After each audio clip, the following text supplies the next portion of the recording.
bunch of wonderful people that are going to come and join me right here on the stage. How are you folks? It's a pleasure to be here. Thank you very much. And just go ahead and sit down right here next to each other. We'll get back to them very, very shortly.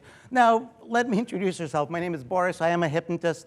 We'll get to the hypnosis part very, very shortly. But what I want you to do is actually think. And think of your mind as a computer. Because a mind, literally, it is programmed the way you are from the moment you are born, from the people you are around. They all tell you how to be, how to act. And by the way of thinking, you yourself become that person that came here today. And it's kind of funny because the mind is divided into two parts, the conscious and the subconscious. And the conscious part is just like what I told you about the computer. It's a computer that became cognitive. It became self-aware. So you have become that person by being self-aware. And the conscious is the reasoning.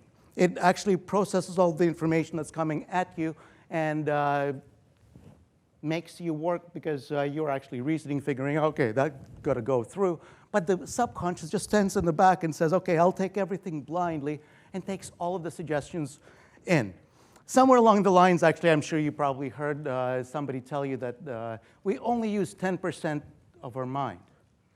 And repeated enough times, this urban myth is actually believed to be true because the mind actually has a purpose for everything that it does, whether it's 10%, 90%. There's different parts of the mind that work on different things. But what if you were able to reprogram your own mind? Through self-talk, through repetition, through all of the different things that you do with yourself. And I came up with that term. It's called prophetic thinking. That's just like a prophecy. Something that you think about happens to be true. And when you were a little kid, the first word that you ever learn is the word no. And everybody says no, no, no, no. What if you're able to say yes? What if you don't put the limitations around yourself, but actually do something? And there's 4 words, simple 4 words that you can say to yourself daily on a regular basis, and those words are, I can do anything. So anything that you put your mind to, you actually can achieve. And in an inspiration for doing this, I actually went to the TED site, and it was kind of neat because it says, TED, ideas worth spreading. And right next to it, there's a cute little tiny asterisk, the red asterisk, that means that there's something else. I went looking for that something else. And what I did find is underneath ideas were spreading next to the asterisk, there was like a virus, but with inspiration instead of sneezing. So I wanted to find out a little bit more. So I'm a hypnotist with a little bit of a sense of humor. So that means TED people have a sense of humor too.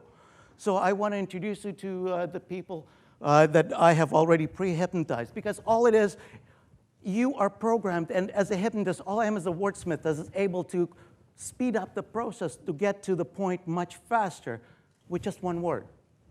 And that word is sleep. So you can actually achieve the result, whether you realize it or not. But I'm able to, I have no supernatural powers. I just know how to get from point A to point B. Let's get ourselves introduced for the demonstration's sake. And everyone wide awake. Wide awake. Now let's meet our good friend and let me find out who you are. You are? Darren. Darren, great to have you up here. Definitely, Darren, my name is Boris. I'm just trying to get acquainted, trying to figure out. I travel a lot, I meet a lot of people, and spend a lot of time saying hi to people, but names are not the strongest. So your name definitely is Darren, right? Yes. Darren, let it sink in. You do not remember your name right now. Wide awake. Now you were about to tell us your name, and of course it is. Go ahead, go ahead. Keep going. I will get to you in a second. My name's Boris. You are? Keep going. I know you can. And deep asleep now. Deep asleep. Darren, let it sink in. When I wake you up. When I wake you up in just a second. Your name will no longer be Darren. For the duration of this presentation, your name will be no other than Chip. C-H-I-P, Chip. Let it sink in. You will be very proud of your name. However, at any point in time throughout the show that I forget your name, you'll get more and more upset with me about the fact that I cannot remember such an easy name as Chip, and you will correct me every time, and absolutely wide awake as Chip. Now, wide awake. So you were going to tell us your name, and go ahead, speak out loud to everybody out there. Chip. Great. It's such a pleasure. And you think that stuff is being played along? Not yet. We are getting a little bit further along with this, and I'm just trying to figure out. Let's talk to the beautiful lady right over here. Your name was? Aline Claire. Arlene. Aline, and your name, I'm sorry? Chip. Just checking. Yeah, just go like this. This way we know who we're talking to. And Aline, and you were? Larissa. Larissa. So Larissa, Aline, and Chip. all right, I'm just trying to get acquainted, trying to figure out who people are. Now, let me ask you, how many fingers do you have? 10. Just like everybody else, we all have 10 fingers, right? Chip. Chip. 10 fingers, that's all I'm trying to find out. Now, Louisa, let me ask you this. How many fingers do you have? 10? 10, right? Whatever.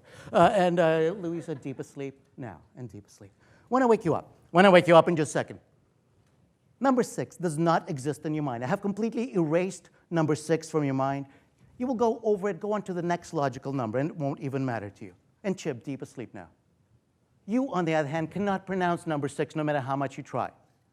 Anytime you try to pronounce number 6, only the first letter, the sound S, will come out and no more. And the more you screw it up, the more you will try to correct yourself. The more you try to correct yourself, the more you will screw it up, and wide awake now. Both of you, wide awake. And you were telling me you have 10 fingers, right? She was just saying that to me. Do me a favor, put your hands out in front of you, both of them, and just count your fingers for us out loud. Let me just take the microphone so that you can see. 1. 1, 2, 3, 4, 5. Go on. You want to help her out? After 5 comes.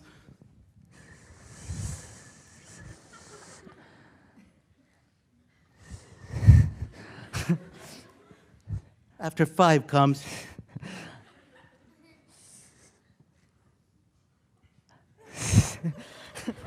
After 5 comes. 7, 8, 9, 10, 11. 11 fingers. She's got 11 fingers. Chip. Chip, C-H-I-P. Chip. I'm kind of. Did you come in here with 10 fingers? 1, 2, 3, 4, 5. Still 11. Dude, that's like a lot of fingers. Now, I absolutely love television. All of you deep asleep now, and deep asleep. What do you say we take you into the land of television? Because television is one of the greatest mediums, so you can take that, well, television, YouTube, wherever you're watching this, you can condense it and make it faster and simpler. So, some of you may have heard about the show called Who Wants to Be a Millionaire? Well, let me take you on the set of the show Who Wants to Be a Millionaire. Everyone, when I wake you up, you are all contestants on the show Who Wants to Be a Millionaire. And Chip, you are in the hot seat. You already won $500,000.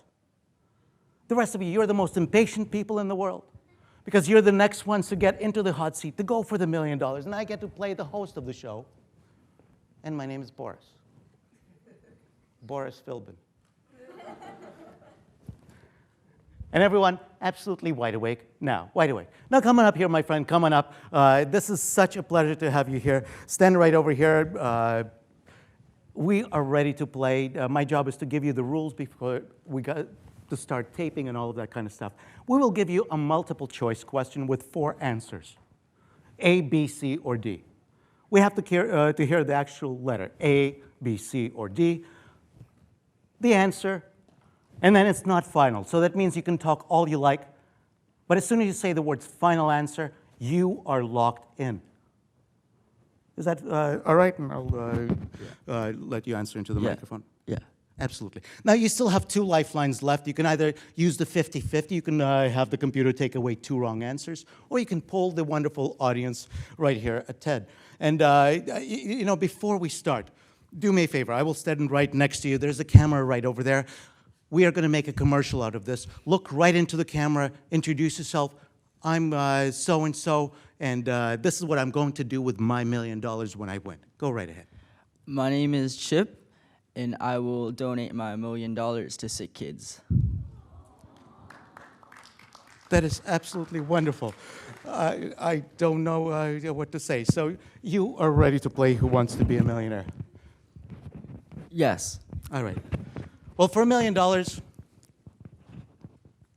here's your question. What is 3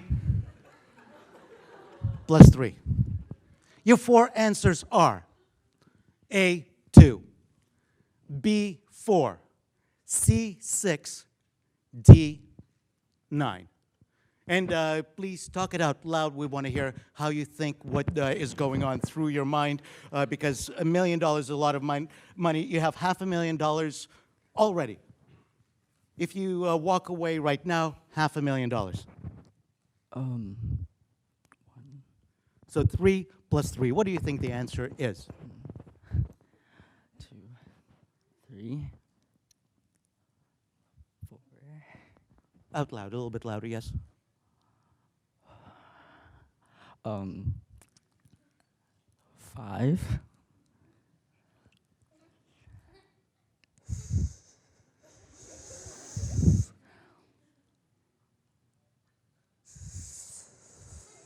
4 $1 million.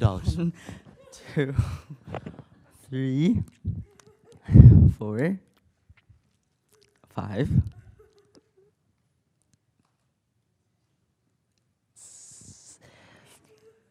Well, maybe you have 2 lifelines left. Maybe you should use a lifeline if you seem a little bit undecided on stuff. I would suggest use 50-50 first. This way you have less to work with. Have the computer take away 2 wrong answers. Okay, 50-50. I'll use that. All right, computer, please take away 2 wrong answers. And look at this. You're left with C6, D9. 1, 2, 3, 4, 5.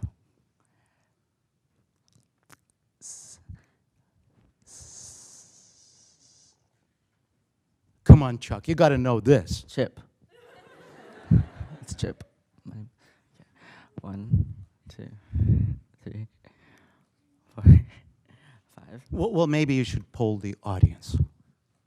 Oh, They're wonderful yeah. people. I know. That guy over there. No, we have to poll them all at the same time. Oh, okay. So all of them can.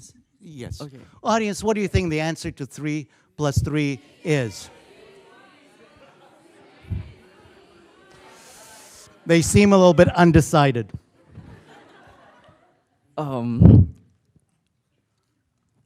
You can always walk away. $500,000 is a lot of money. Yeah. No. I heard C. So I'll change. Okay, go ahead. Go ahead. C. C is my final answer. We need to hear from the judges because I didn't hear the actual answer. Judges? No, I'm sorry. We actually have to hear the letter, the answer, and then the words final answer. For $1 million. One,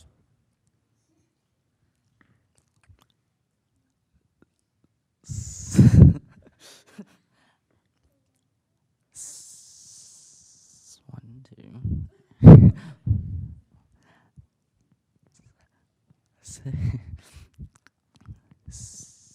You can walk away.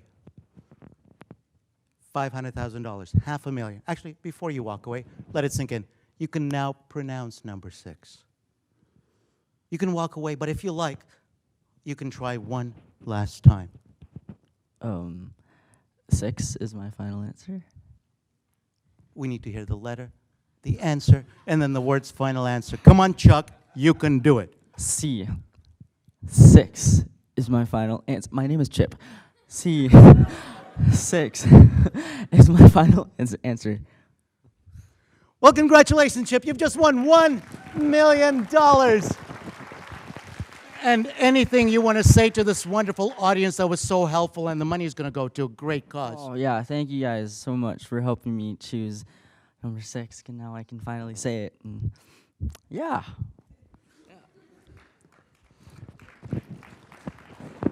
And everyone, just as you are, deep asleep now, and deep asleep now. Now, hopefully, I got a chance to show you that this was a little bit speed up with my knowledge of hypnosis, but I really do mean that the words "I can do anything" hopefully resonate with you, that you can say that to yourselves every day, because there's people who will tell you, no, you can't. I can do anything, and that's an idea worth spreading. And everyone, when I wake you up, you're feeling phenomenal, better than you have ever felt before. You're absolutely wonderful, and you will continue with that knowledge from this point on. When I wake you up, you're feeling refreshed, re-energized, better than ever right here on this TED stage, and absolutely wide awake now. Please give them the biggest round of applause for helping me out. You can go back into the audience. Thank you very much. Oh, by the way, hang on one second. What is your name? Darren. Just checking. All right.